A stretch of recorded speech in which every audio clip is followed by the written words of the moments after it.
আসসালামু আলাইকুম এভরিওয়ান।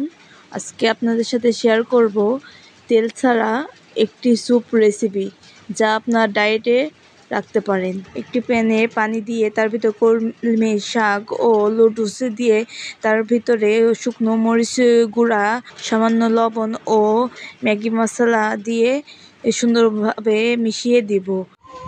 তার ভিতরে 2টি কোয়েল পাখির ডিম ভেঙে দিব এবং ভেঙে দিয়ে সুন্দরভাবে লেটুস ও কলমি শাকের সাথে মিশিয়ে দিব এবং আস্তে আস্তে সিদ্ধ হতে রেখে দিব। স্যুপের জন্য লেটুস ও কলমি শাকটি সুন্দর মতো সিদ্ধ হয়ে গেছে। স্যুপটি খাওয়ার জন্য সম্পূর্ণভাবে রেডি হয়ে গেছে। এবার একটি বাটিতে সুন্দরভাবে পরিবেশন করে নেব।